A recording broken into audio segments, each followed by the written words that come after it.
que está acontecendo com o mundo? Nós percebemos que o cenário está se tornando cada vez mais sombrio diante dessa crise do coronavírus. E ela, inevitavelmente, irá provocar diversas outras crises em diversas áreas da sociedade. Vai abalar fortemente a economia, vai abalar fortemente a sociedade no sentido de causar pânico nas pessoas, porque o que nós temos visto no Brasil ainda não está nem perto do que virá. Basta você olhar o que aconteceu na China, o que está acontecendo na Itália, o que irá acontecer ainda na Europa toda, nos Estados Unidos, no mundo todo. E isso é um exemplo de que o mundo que nós conhecemos, ele é facilmente abalado, ele é facilmente alterado, modificado. A ordem das coisas não permanecerá sempre como a gente imagina. Nós caminhamos dia após dia na sociedade, no trabalho, na escola, achando que nunca haverá fim. Só que a palavra de Deus, eu estou aqui com a Bíblia Sagrada na minha mão, ela fala que tudo chegará ao clímax final. E o livro de Mateus, o livro de Apocalipse, o livro de Daniel, revela claramente que o mundo não vai continuar como nós conhecemos. E coisas como essa, né, como vírus, como epidemias, pandemias, são coisas que só tendem a crescer, a aumentar, a vir com cada vez mais avalanche sobre o mundo, sobre as pessoas. E isso é até aterrorizante por um lado, mas no entanto é exatamente o que a palavra de Deus nos mostra. Nós não deveríamos nos espantar porque já está predito na Bíblia. Eu vou abrir, por exemplo, aqui em Lucas, no capítulo 21, eu vou colocar até aqui do lado o texto que eu vou estar lendo para que você compreenda o que a palavra de Deus diz sobre esse assunto. Olha, Lucas capítulo 21, a partir do verso 7, diz assim: perguntaram-lhe os discípulos: Mestre, quando sucederá essas coisas? E que sinal haverá de que isso estará para se cumprir? O verso 8, Jesus diz: respondeu ele: vede que não sejais enganados, porque muitos virão em meu nome dizendo: sou eu. E muitos também chegarão a dizer assim: chegou a hora, é o fim. Mas não sigam essas pessoas. Quando vocês ouvirem falar de guerras e revoluções, não vos assusteis, pois é necessário que primeiro aconteçam essas coisas, mas o fim não será logo. E no verso 10, então, ele diz: levantar-se-ão nação contra nação e reino contra reino. E no verso 11 diz: haverá grandes terremotos, epidemias e fome em vários lugares, coisas espantosas, também grandes sinais no céu. Aqui você vê uma descrição clara do que Jesus fala que viria antes da sua vinda. E são exatamente essas coisas que nós temos visto no mundo. Guerras, coisas espantosas, terremotos, sinais no céu. E os discípulos, eles tinham curiosidade para saber o significado de tudo isso. Jesus falou que tudo isso prenunciava a sua vinda, mas nós observamos que isso se intensifica ao se aproximar a sua vinda. Os terremotos, as guerras, as epidemias, como essa que nós temos visto no mundo, elas sempre ocorreram ao longo da história. Mas o que a palavra de Deus nos diz é que elas vão se intensificar cada vez mais ao chegarmos ao fim. E elas vão se tornar cada vez mais drásticas e mortais. Porque é exatamente o mundo entrando em convulsão. As pessoas, elas acreditam que tudo está bem, que tudo, elas acreditam, eles dizem assim: eu creio em Deus, está tudo bem. O que elas acham é que basta dizer que creem em Deus, que isso é suficiente para que elas vivam bem, né? Só que o crer em Deus que a Bíblia apresenta não é você professar crer em Deus, não é você dizer que crê em Deus, mas é você viver de forma prática, de forma comprometida com Deus. E não é isso que a gente vê na sociedade, não é isso que a gente vê no mundo. Por isso que a palavra de Deus, ela deixa claro que coisas como essa tendem a acontecer cada vez mais. E nós sabemos que essas coisas vão se intensificar cada vez mais. Por mais que as pessoas se desesperem, mas aqueles que se apegam com a palavra de Deus, aqueles que buscam Deus em oração, aqueles que buscam renovar a sua vida, eles vão de conseguir, eles vão de enfrentar toda essa angústia, e hão de superar, e hão de ter fé em Deus. Mas por meio da palavra de Deus, aqueles que buscam em Deus, em oração, em fé, em comunhão, eles vão de encontrar um escape em meio a toda essa crise. em toda essa situação terrível e saber que esse mundo realmente ele vai caminhar para a destruição. E aqueles que buscam fortaleza, refúgio na palavra de Deus, sabem que a nossa verdadeira pátria ainda está por vir. E essa é a nossa esperança. Só que esse mundo que nós vemos, essa experiência de vida, ela é um teste para a vida futura. E quando a pessoa vive intensamente o teste, deixando de lado a esperança da vida futura, então a gente vê isso acontecendo. Essa citação aqui de Lucas 21, ela é o texto paralelo de Mateus 24, que é o sermão profético de Jesus. Em Mateus 24 ele descreve mais detalhadamente todas as coisas que iam de acontecer antes da sua vinda. E aqui em Mateus 24, ele fala assim que assim, ó, em Mateus 24, o verso 37, ele diz assim como foi nos dias de Noé, também será a vinda do Filho do Homem. Porque como nos dias de Noé, como nos dias anteriores ao dilúvio, as pessoas comiam, bebiam, casavam, davam-se em casamento, até o dia em que Noé entrou na arca e não perceberam, senão quando veio o dilúvio e levou a todos. Assim também será a vinda do Filho do Homem. Observe aqui, Jesus está falando que no tempo de Noé, antes de vir a destruição do dilúvio, as pessoas elas levavam a vida na maior naturalidade. Comiam, casavam, não havia nenhum pecado, nenhum problema disso. Qual era o pecado que existia aí? Era o pecado delas ignorarem o tempo em que viviam, ignorar a situação que viviam, ignorar a necessidade de arrependimento, de mudança de vida. Elas achavam que a vida delas estava muito bem e que não havia nada de errado com elas. Até que veio o dilúvio e não houve tempo para elas despertarem. A mesma coisa no tempo de hoje. Epidemias como essa que vem matando pessoas aos milhares mostram que o mundo está com um vírus pior do que esse vírus, que é o vírus do pecado. O mundo está caminhando para a destruição e as pessoas não percebem. As pessoas acham que o mundo sempre será. As pessoas acham que a vida desse mundo será eterna, ou seja, que, como a maioria diz, né, uns morrem, outros nascem e o mundo acaba para quem morre. Só que a palavra de Deus mostra que não é assim. Jesus fala claramente que na vinda dele será como no tempo de Noé. As pessoas viviam o seu curso naturalmente. Noé construiu a arca e as pessoas ridicularizavam Noé. Não acreditavam que o mundo fosse ser destruído, até que veio o dilúvio e levou a todos. Logo depois. E a mesma coisa aconteceu também nos dias de Ló, quando Sodoma e Gomorra foram destruídos. As pessoas em Sodoma e Gomorra, elas não acreditavam que o seu estilo de vida, a sua maneira de viver, elas não acreditavam que a ordem de coisas em que eles trabalhavam, que eles comiam, que casavam, compravam, vendiam, que tinha algum problema com eles. Achavam tudo normal, até que vieram os anjos de Deus, viram a situação que eles viviam e trouxeram uma grande destruição sobre aquele lugar. A mesma situação se encontra no mundo hoje. O mundo está debaixo da condenação de Deus. Por que o mundo está condenado? Você pode pensar assim, mas que mensagem negativa é essa? Dizer que o mundo inteiro está condenado. Não é eu que estou falando, a própria palavra de Deus diz isso. O mundo caminha para a destruição, para o fim. Por quê? A resposta está aqui na Bíblia. Eu quero que você leia comigo o livro de Isaías. Vou colocar aqui do lado essa citação que é impressionante. Como Isaías descreve a situação do mundo. Veja bem, Isaías capítulo 24. Diz assim, Isaías 24, a partir do verso 4. A terra pranteia e se murcha, o mundo enfraquece e se murcha, enlanguecem os mais altos do povo da terra. Na verdade, a terra está contaminada por causa dos seus moradores, porquanto transgredem as leis, violam os estatutos e quebram a aliança eterna. Por isso a maldição consome a terra, e os que habitam nela se tornam culpados. Por isso serão queimados os moradores da terra, e poucos homens restarão. Veja que mensagem terrível da palavra de Deus sobre aqueles que hão de ficar na terra. Aqui diz que poucos homens restarão. Ou seja, vírus como esse, que tem matado pessoas aos milhares, eles são apenas um prenúncio de coisas piores que virão. Como aqui está escrito, a maldição consome a terra. E por quê? Ali diz o motivo aqui.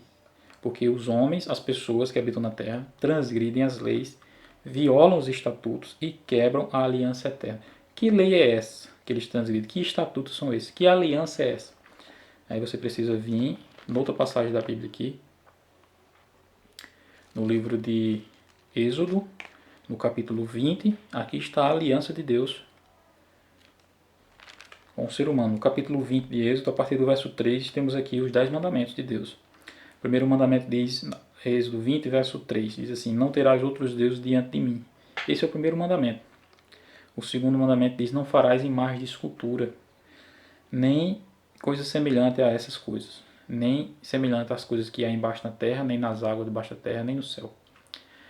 Não adorarás, nem darás culto a essas coisas, porque eu sou o Senhor teu Deus. No verso 7 está o terceiro mandamento, que diz assim: não tomarás o nome do Senhor teu Deus em vão. No verso 8 de Êxodo 20 está o quarto mandamento, que diz: lembra-te do dia de sábado. No verso 11, melhor dizendo, no verso 2 está o quinto mandamento, que diz: honra teu pai e tua mãe. E aí vem a sequência de mandamentos a partir do verso 13: não matarás, não adulterarás, não furtarás, não dirás falsos testemunhos e não cobiçarás. Esses são os 10 mandamentos da aliança de Deus. Por que é que o mundo está condenado? Porque o mundo não respeita essa lei de Deus. Você observa que a transgressão dos mandamentos de Deus é comum em todo lugar. E o resultado inevitável da desobediência, da transgressão aos mandamentos de Deus é exatamente a maldição, a condenação, o juízo. E Deus, ele mesmo não gostaria que fosse assim. Deus, qual é o pai que deseja que o mal venha sobre seus filhos? Nenhum. Mas Deus sabe que o mal vem sobre aqueles que escolhem o mal. Então, quando a pessoa se desvia do caminho certo, do caminho que a palavra de Deus apresenta, o resultado inevitável é o mal. O que Deus pode fazer é levar essa mensagem de advertência, de esclarecimento, para que as pessoas abram os olhos, para que as pessoas busquem uma mudança de vida, um arrependimento, para que evitem sofrer esses juízos, que na verdade já estão determinados sobre a terra e cairão de forma cada vez mais intensa, como nós temos visto. Aqui na lei de Deus nós observamos os 10 mandamentos, claro, como é descrito aqui. Esses mandamentos, de acordo com Êxodo, capítulo 31, verso 18, foram escritos pelo próprio Deus. O próprio dedo de Deus escreveu essa lei. O primeiro mandamento diz: não terás outros deuses diante de mim. Nós observamos que a filosofia do mundo hoje, a filosofia do secularismo, do relativismo, ela diz que cada um é que determina que verdade é importante para si e rejeita todas as verdades que para ele não sejam importantes. Cada um que cria a própria verdade. Isso é o quê? A transgressão do primeiro mandamento. Porque você cria deuses, não no sentido religioso, mas cria deuses no sentido intelectual, no sentido prático, e um Deus baseado nas suas próprias ideias. E dessa maneira você rejeita o mandamento de Deus. Jesus Cristo falou assim: eu sou o caminho, a verdade e a vida. Ninguém vai ao Pai senão por mim.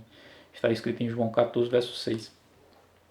Ou seja, quando você segue uma filosofia, um estilo de vida que não se baseia em Cristo, você está seguindo a mentira. Porque apenas Cristo é a verdade. Quando você segue uma filosofia que você mesmo cria, ou uma filosofia que para você é mais conveniente, você está adorando outro Deus. Está transmitindo esse mandamento aqui: não terás outros deuses diante de mim. Apenas o Deus da Bíblia, o Deus eu sou, é o Deus verdadeiro, é o Deus que nós devemos servir. Uma palavra de Deus diz. O segundo mandamento diz para não fazer imagem de escultura e nem adorar essas imagens de escultura.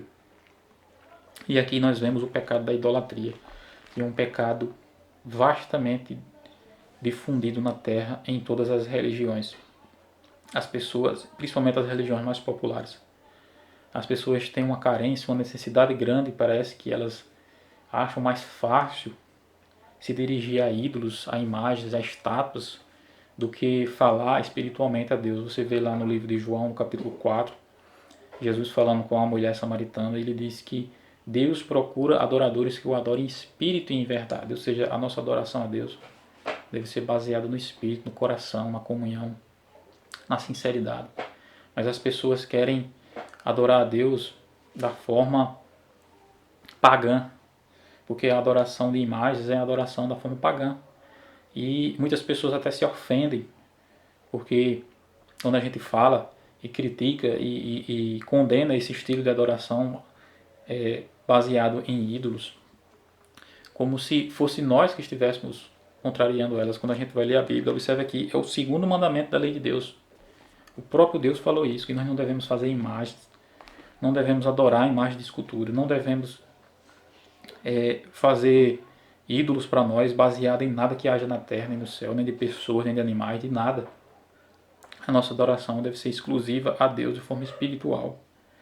O pecado da idolatria é um pecado que tem imergido o mundo nessa situação terrível e que acarretará graves juízos também sobre a humanidade como um todo. No verso 7 aqui ele fala que não devemos tomar o nome de Deus em vão.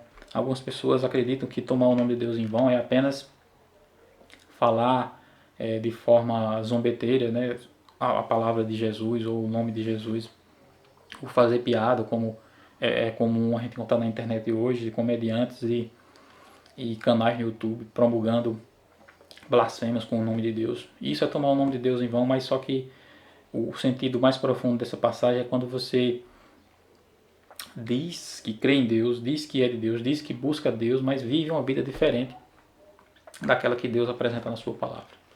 Pessoas que têm a Bíblia, pessoas que têm a palavra de Deus, elas devem viver de acordo com o que a palavra diz. Pessoas que dizem que creem em Deus, então elas devem demonstrar com as suas obras que creem em Deus. Se elas não demonstram com as obras que creem em Deus, então elas estão tomando o nome de Deus em vão.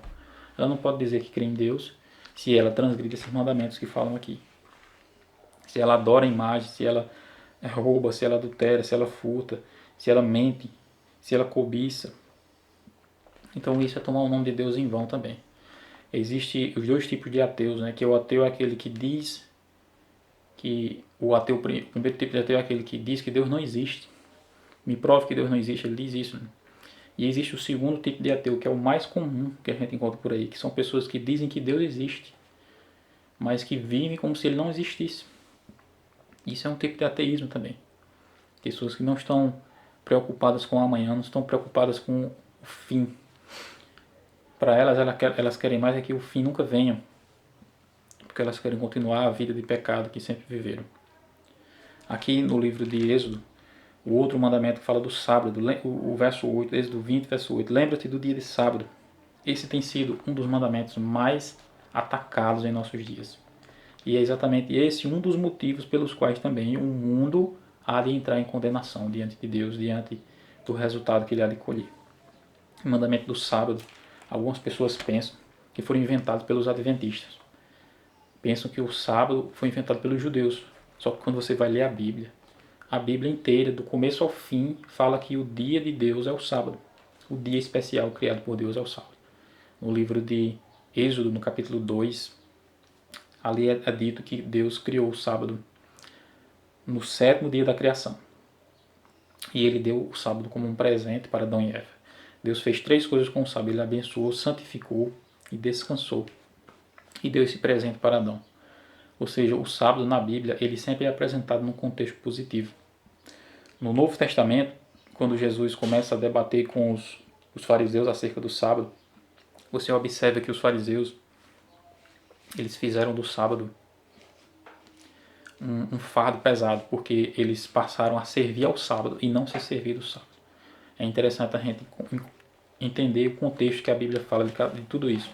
Os evangélicos de hoje, eles usam aquelas passagens que Jesus estava debatendo com os fariseus sobre o sábado para dizer que Jesus estava condenando o sábado. Só que quando você vai ver cada passagem no seu contexto, você vai perceber que Jesus estava combatendo o farisaísmo, combatendo o legalismo daquelas pessoas e não o sábado em si. Em todos os debates que Jesus teve com os fariseus, ele sempre estava mostrando as coisas que poderiam ser feitas no sábado, que ele mesmo falou que era para ser feito o bem. Ou seja, o fato dele dizer que haviam coisas que eram lícitas e coisas que não eram lícitas fazer no sábado, aí já deixa implícito a validade e a perpetuidade do mandamento do sábado. A palavra que Deus usa aqui no 4º mandamento, no verso 8, ele diz assim: lembra-te do dia de sábado para o santificar. É interessante que todos os outros mandamentos de Deus, a maioria deles começam com a palavra não. Não terás outros deuses, não faça imagem, não matarás, não adulterarás. E o sábado é um mandamento que começa com a palavra diferente, lembra-te. E preste atenção comigo, porque essa palavra ela é bastante significativa nesse mandamento, porque o único mandamento dos 10 da lei de Deus, da aliança de Deus, é o mandamento que lembra, que Deus diz, lembra-te, é exatamente aquele mandamento que as pessoas insistem em esquecer. Que as pessoas fazem questão de desconsiderar. Quando Deus diz assim, lembra-te do dia de sábado, ele está fazendo duas associações. Uma com a criação, porque é como se ele estivesse dizendo assim, lembra que eu criei o dia em 6 dias e que eu dei o sábado. Ou seja, está apontando para o passado.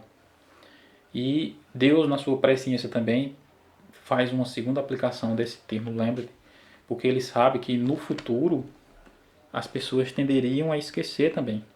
Então ele faz tanto uma referência na palavra lembre à criação, quando ele criou o sábado, que não deveria esquecer que ele deu o sábado lá, como ao futuro, para que as pessoas percebessem que muitos iam tentar mudar essa lei, como lá em Daniel está prefigurado que a besta, né, o chifre pequeno que é descrito lá, cuidaria em mudar os tempos e a lei. E é exatamente isso que nós temos visto no mundo. As pessoas desprezam o sábado, condenam aqueles que procuram guardar, chamam o povo adventista de legalista, chamam a igreja adventista de seita. Só que quando você vai para a Bíblia, você vai observar que o sábado está no coração da lei de Deus, no coração da aliança. Quando você desrespeita o sábado, você não está desrespeitando os adventistas, está desrespeitando a própria palavra de Deus e o próprio Deus, que foi quem deu o sábado para descanso do homem. O que nós temos visto no mundo é que o sistema do mundo, a religião, a política, alterou o descanso do sábado para o domingo. Então, a maioria das pessoas, ou quase todas as pessoas, tem o domingo como o melhor dia da semana porque é o dia que elas descansam.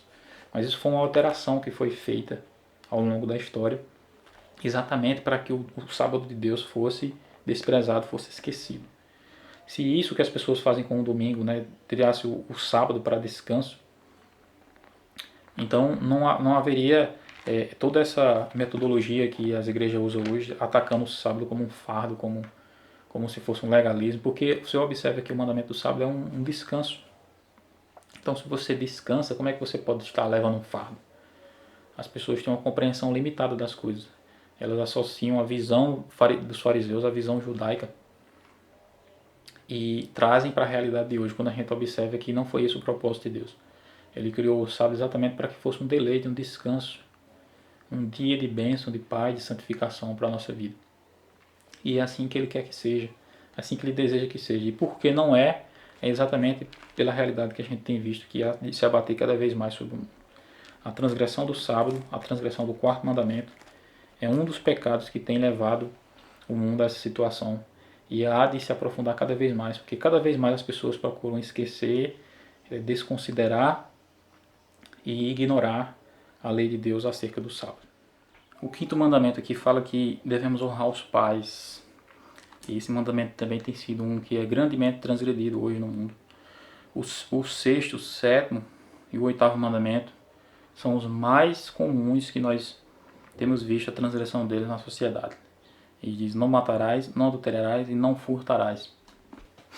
Nós observamos que esses pecados têm sido realmente os mais comuns na sociedade. Inclusive, são pecados que têm se tornado até legais. Ou seja, a pessoa furta, a pessoa rouba, a pessoa adultera. E isso não é mais crime perante a sociedade. Você observa que o trabalho da polícia, o adultério em si, pegando por exemplo o adultério, haviam leis na antiguidade que puniam quem adulterava. Na Bíblia mesmo, o pecado do adultério era punido com apedrejamento para ambos os adúlteros. E as sociedades antigas, os gregos, os romanos, os babilônios, haviam punições para esse pecado também em sua legislação. No Brasil, em alguns países, haviam leis também que puniam o pecado de adultério. Só que essas leis se tornaram inúteis, né? Porque ninguém mais... O adultério se tornou tão comum que era praticamente impossível punir todas as pessoas. E aquilo foi caindo em desuso até que saiu, não se tornou mais crime. Ou seja, as pessoas vivem adulterando, vivem vivendo uma vida promíscua e achando que tudo isso é normal. Ou seja, perante a lei, o Código Penal da nação, elas podem fazer isso tranquilamente, nunca serão punidas. Mas perante a lei de Deus, permanece o crime, permanece a culpa, permanece o pecado. E todo pecado requer uma penalidade. E quando esse pecado ele é disseminado e massificado na terra, então a penalidade virá de uma forma cada vez maior sobre a humanidade.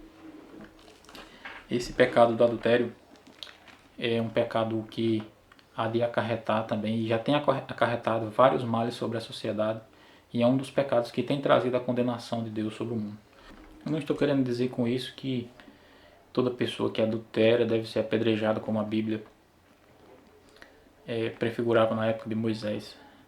Mas a minha mensagem, a essência do que eu quero dizer aqui, é que as pessoas precisam ter consciência que todo pecado, toda transgressão, ela produz consequências, ela produz punição. Se a punição não vem da forma legal, porque a lei não está mais punindo quem transgride, a punição ela virá de outra forma. Ela virá de uma forma direta sobre a pessoa, ela virá sobre a terra como um todo. Ou seja, a pessoa que peca, a pessoa que rouba, a pessoa que adultera, a pessoa que mata, a pessoa que mente, a pessoa que transgride o sábado, a pessoa que adora ídolos, que é idólatra, ela muitas vezes pode não perceber a punição no sentido real, no sentido imediato, como acontece no crime físico no mundo, como acontece na sociedade. Mas a punição ela é inevitável. Toda transgressão da lei de Deus, ela acarreta um juízo que virá mais cedo ou mais tarde sobre o transgressor. E essa é uma realidade inevitável. A pessoa que está em Cristo, como a palavra de Deus diz em Romanos 8, aquele que está em Cristo, nenhuma condenação há. Ou seja, a pessoa que está em Cristo, que busca refúgio em Cristo, os seus pecados, eles recaem sobre Cristo. E Cristo livra aquela pessoa da punição, que é a segunda morte, das consequências dos seus erros. Mesmo ele livrando a pessoa da punição, que é a morte eterna, ele não livrará a pessoa das consequências que levarão. Você pode pegar, por exemplo, a vida de Davi. Foi um homem que errou, que mentiu, que adulterou, que assassinou e se arrependeu. Deus perdoou, mas ele teve que lidar com as consequências. Mesma coisa a situação do mundo.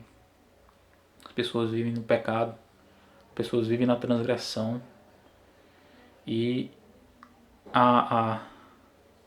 acariciando a ideia, o pensamento de que aquilo nunca será punido. Essa é uma ilusão, porque a palavra de Deus diz que mais cedo ou mais tarde a punição virá sobre o transgressor. Na própria vida presente as pessoas sofrerão as consequências dos seus erros e na vida futura sofrerão a penalidade da condenação eterna. Aqueles que estão em Cristo se livrarão dessa condenação eterna, mas terão que lidar com as consequências. É nesse sentido que eu estou transmitindo essa mensagem. A transgressão das leis de Deus, os mandamentos de Deus, acarreta maldição sobre as pessoas e sobre a terra como um todo. E não é pelo fato de não haver punição que isso não é verdade, porque como está escrito na Bíblia, como está escrito aqui na lei de Deus, o caminho da felicidade é o caminho da obediência à lei de Deus, porque quando você obedece à lei de Deus, independente do que você enfrenta aqui, você estará colhendo frutos de justiça. Os outros pecados aqui do furto e do assassinato são pecados também que nós observamos que têm se tornado comuns na lei. Têm se tornado pecados praticamente liberados na legislação. As pessoas matam, as pessoas roubam, elas vão presas, mas não ficam presas, não são punidas. O sistema do mundo que nós vemos hoje na sociedade, eles procuram cada vez mais ver as pessoas que fazem o mal, as pessoas que roubam, as pessoas que assassinam os outros, a ver essas pessoas como se fossem vítimas, como se fossem doentes, e tratar as pessoas assim. Só que não é assim que a palavra de Deus, ela diz que a pessoa quando ela rouba, quando ela mata, ela deve ser punida. O pecado do roubo, o assassinato, eles são pecados voluntários. Eles são pecados que a pessoa decide, assim como todos os outros. A pessoa escolhe seguir o caminho que direciona para o mal, para o erro. E é exatamente por isso que, como Isaías falou no capítulo 24, a gente leu aqui, que a maldição está consumindo a terra, exatamente por causa dessas coisas. A lei de Deus, ela apresenta o caminho da felicidade. O livro de Salmo, no capítulo 119, é o capítulo mais longo da Bíblia. E esse capítulo ele descreve um hino de exaltação à lei de Deus. Porque a lei de Deus ela apresenta exatamente o caminho da felicidade. Quando você segue a lei de Deus, obedece os mandamentos de Deus, então você viverá feliz como pessoa. Quando uma nação segue a lei de Deus, observa os mandamentos de Deus, uma nação será feliz, uma nação viverá em ordem. E toda a desordem que nós vemos no mundo como um todo é exatamente um reflexo da desobediência a essas leis, a esses mandamentos.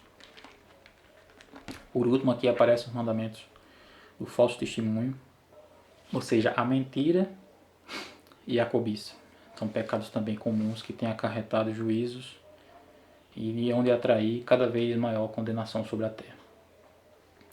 Então essa situação que nós temos vivido atualmente no mundo, que é de trazer ruína e devastação sobre a sociedade, com o vírus, com a pandemia e coisas piores que virão, porque a pandemia em si vai acarretar muitos problemas econômicos, vai colocar muitas pessoas em pânico por causa da falta de recursos e vai ocasionar crises no meio da sociedade que vão levar as pessoas a agir com violência. Isso é inevitável, da angústia que muitas pessoas passarão a ver, muitas pessoas morrendo. É exatamente o que a gente vê que aconteceu na história e que há de acontecer no mundo cada vez mais, está acontecendo ao nosso redor. E nós não podemos fugir disso, nós não podemos nos desesperar, porque a palavra de Deus, ela nos mostra o caminho a seguir. O que nos cabe fazer diante dessas coisas, meus amigos? O que devemos fazer diante dessa realidade que é apresentada diante de nós, meus amigos? Aqui no livro de Mateus, no capítulo 3, no verso 1 e 2, está escrito o seguinte: naqueles dias apareceu João Batista pregando no deserto da Judéia, dizendo: arrependei-vos, porque está próximo o reino dos céus. A mensagem de João Batista, irmãos, é uma mensagem atual. É uma mensagem para aqueles dias de Cristo e para esses dias de hoje. É a mensagem para mim, para você, para todas as pessoas no mundo. Arrependei-vos, porque é chegado o reino dos céus. Está próximo o reino dos céus. Está próximo a vinda de Cristo. Todo mundo entrará em colapso. Haverá sempre uma aparência de falsa paz que fará as pessoas acreditarem que nada de mal vai acontecer. Só que a mensagem da palavra de Deus é uma só. Arrependam-se, porque está próximo o reino dos céus. A necessidade de arrependimento é real. A necessidade de mudança de vida é real. Como eu falei aqui para vocês, o mundo está debaixo da maldição de Deus. Porque as pessoas violam os estatutos, transgridem as leis, não se importam com os mandamentos de Deus. E o resultado inevitável é maldição, destruição. Isaías falou que os moradores da terra serão queimados e poucos homens restarão. Observe, por exemplo, que o profeta Oséias descreve a sociedade da época dele e que é um reflexo muito semelhante à sociedade da nossa época, ao mundo como um todo. Aqui no livro de Oséias, é um dos profetas menores, fica logo após o livro de Daniel na Bíblia. No capítulo 4 de Oséias, a partir do verso 1, ele diz o seguinte: ouvi a palavra do Senhor, vós filhos de Israel, porque o Senhor tem uma contenda com os habitantes da terra. Porque nela, ou seja, na terra, não há verdade, nem amor, nem conhecimento de Deus. O que só prevalece na terra é o quê? Aí ele diz a lista aqui: é perjurar, mentir, matar, furtar e adulterar. E há arrombamentos e homicídios sobre homicídios. Por isso, aqui o profeta descreve uma condição terrível na sociedade, onde só o que prevalece é exatamente os pecados descritos na lei de Deus, os pecados aos quais o povo deveria evitar. E o que mais impressiona aqui é que esses pecados, eles deveriam ser comuns no mundo, como a gente sabe que o mundo não se importa com a lei de Deus, não se importa com os mandamentos de Deus, e para o mundo é comum eles praticarem essas coisas que a lei de Deus condena. Mas o profeta aqui está descrevendo uma situação presente no povo de Deus, ou seja, entre os sacerdotes. Estava dizendo que o povo, na verdade, estava fazendo exatamente o que os sacerdotes faziam. Aqui nós vemos, amigos, que a condenação que recai sobre o mundo é em grande parte devido à apostasia religiosa. Pessoas que deveriam estar ensinando a verdade, na verdade estão ensinando mentiras, heresias, enganando as pessoas. E por causa disso, o pecado cada vez mais cresce. As pessoas que têm a palavra de Deus deveriam ensinar a palavra de Deus para os outros, assim como ela diz, mas eles ensinam os próprios dogmas, ensinam as próprias leis, as leis dos homens. e causam essa devastação. Ou seja, eles próprios se encontram em pecado e aqueles que seguem eles acabam aumentando ainda mais a sua culpa, a sua participação nos crimes que são descritos na Bíblia Sagrada. É uma situação triste, é uma situação complicada que o nosso mundo se encontra. Porque existe a condenação sobre o mundo daqueles que não se importam com Deus, e existe uma condenação que é muito maior sobre aqueles que dizem que servem a Deus, mas na verdade estão servindo a si mesmo. Estão enganando as pessoas, estão levando as pessoas para o precipício. Uma realidade como essa que nos apresenta o mundo é algo que realmente deve abrir nossos olhos. Tudo isso Deus faz para sacudir a vida das pessoas, fazer com que elas percebam que esse mundo não é um mundo de paz. Esse mundo vai chegar ao fim e que nós devemos buscar a Deus para escapar dele, escapar da condenação que há de recair sobre o mundo. Todo ser humano há de enfrentar as crises que virão sobre a terra. No livro de Apocalipse, no capítulo 7, é descrito ali o selamento dos 144 mil e é dito que há 4 anjos segurando os ventos. Você vai estudar as profecias. Ventos significa exatamente as devastações que há de vir sobre a terra, em todas as formas possíveis, guerras, terremotos, pestes, epidemias, tudo. Existem coisas terríveis que há de vir sobre a terra. Essas coisas ainda não vieram, porque esses anjos estão segurando, estão impedindo até que o povo de Deus seja selado. Ou seja, até que você tome a decisão de se entregar a Deus, de se consagrar a Ele, de se santificar, de combater o pecado na sua vida e no mundo. Quando esse número de pessoas que tomaram essa decisão se completar, então Deus mandará que os anjos soltem os ventos e as pessoas que estiverem na terra vão ver coisas terríveis, muito piores do que aqui já temos visto. Então a mensagem para nós nesse tempo é a mensagem de João Batista. Arrependei-vos, porque o reino dos céus está próximo. Aqui no final do vídeo eu quero fazer um convite a você a acessar os materiais que eu vou colocar aí abaixo do vídeo, tanto no YouTube como no Facebook. Vou colocar o link aí de estudos bíblicos que você pode fazer. Hoje em dia a gente não precisa mais... É bom quando a gente estuda assim de forma presencial com a pessoa, a gente teria dúvidas. Mas hoje em dia a internet possibilita que qualquer pessoa, em qualquer lugar do mundo, com o celular na mão, estude mais sobre a palavra de Deus, aprenda mais sobre ele.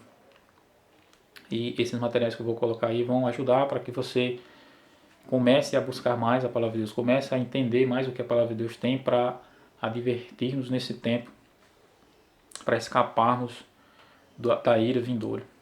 Nós sabemos que a ira virá sobre o mundo. Aquelas pessoas que seguem a Deus, que procuram fazer a vontade de Deus, elas sofrem também no mundo. Mas aquelas pessoas que rejeitam a Deus também, elas sofrerão também de forma muito pior. Então o sofrimento é uma parte que recai sobre toda a humanidade por causa do pecado. Jesus Cristo disse em João, ele disse que no mundo tereis aflições, mas tendo bom ânimo, eu venci o mundo. Nós não devemos nos desesperar, não devemos procurar resolver as coisas com as nossas próprias forças. O que nós devemos agora nesse momento é procurar nos aprofundar na palavra de Deus, procurar dobrar os joelhos, orar, buscar Deus cada vez mais em oração. Porque só Deus é que pode nos livrar do mal. Só Deus que pode nos guardar de todos os perigos. Só Deus é que pode nos livrar do pecado, que é o pior vírus que existe. A transgressão, a desobediência aos mandamentos de Deus. Esse é o pecado, esse é o vírus que contamina a humanidade e que acarreta todas as destruições e as coisas piores que acontecem. A palavra de Deus no livro de João, João Batista viu a Cristo e disse assim: eis o Cordeiro de Deus que tira o pecado do mundo. Cristo é o único que tem poder para tirar o pecado da minha vida, da sua vida e do mundo inteiro. Então, o que nós precisamos é ir até Cristo, através da sua palavra. Então faça esses estudos, acesse aqui no meu canal no YouTube, eu tenho muitas pregações, e no meu site eu tenho muitos estudos que você pode fazer acompanhando pelo celular, e através de slides, através de documentos em PDF, que você pode baixar para estudar mais sobre isso. Eu vou colocar alguns estudos aí sobre a Bíblia, sobre o conhecimento básico da Bíblia, e alguns estudos também mais profundos sobre as doutrinas da Bíblia. Espero que você faça esse compromisso de aprender mais sobre a palavra de Deus. E eu espero também que você compartilhe esse vídeo com outras pessoas. Nós precisamos abrir os olhos, nós precisamos perceber que a situação no mundo não é boa, que nós não estamos tentando fazer alarme, nós tentamos mostrar a realidade. As pessoas elas estão querendo caminhar na tranquilidade, como se nada fosse acontecer. Não é isso que a palavra de Deus diz. Ela diz que precisamos nos preparar e poder fazer esse esforço de sair das cidades ainda é melhor, porque as calamidades que virão afetarão de forma cada vez mais intensa as cidades grandes principalmente. E que o Senhor nos perdoe e nos fortaleça, que o Senhor nos abençoe e nos dê a sua paz, nos dê o seu livramento desses momentos difíceis. É a nossa oração e o nosso desejo para todos. E eu convido você nesse momento a nós curvarmos a nossa fronte e fazermos uma oração a Deus, nesse sentido. Oremos. Senhor Deus Todo-Poderoso, nós te agradecemos, ó Pai, porque a Tua Palavra nos adverte acerca da realidade do mundo. Muitas pessoas se desesperam exatamente porque elas não conhecem, não leem a Bíblia, não sabem o que está escrito. Muitas pessoas pensam que está tudo bem com elas, que a vida delas é normal. Quando a gente vai para a Bíblia, nós entendemos pela Palavra de Deus que há uma necessidade de arrependimento. Existe algo errado conosco e a maioria das pessoas não percebe. Nós precisamos abrir os olhos para essas coisas, ó Deus. Precisamos buscar ao Senhor de todo o coração. Jeremias é quem diz: buscar-me-eis e me achareis quando me buscar de todo o vosso coração. Crises e mais crises virão sobre a terra. Muitas pessoas irão morrer. Muitas pessoas entrarão em desespero. Mas as pessoas sinceras, que desejam buscar a vontade de Deus, a verdade de Deus, vão se apegar ao Senhor cada vez mais. Através do estudo da Bíblia, através da oração. E nós oramos por essas pessoas, oramos pelo mundo, por aqueles que estão sofrendo, estão tombando diante das crises, dos vírus, das pandemias. E pedimos, ó Deus, pelo Teu povo, para que nós venhamos viver a Tua Palavra como ela é, como ela diz, como o Senhor realmente deseja, que nós venhamos vencer a desobediência, vamos vencer o mundanismo, venhamos vencer o pecado em nossa vida e venhamos aprender a viver como Cristo viveu, a nos submeter à vontade de Deus, a buscar conhecimento da Palavra de Deus e buscar obedecer à Palavra de Deus. Essa obediência só é possível quando nós nos ligamos a Ti. O Senhor mesmo foi quem disse: sem mim nada podeis fazer.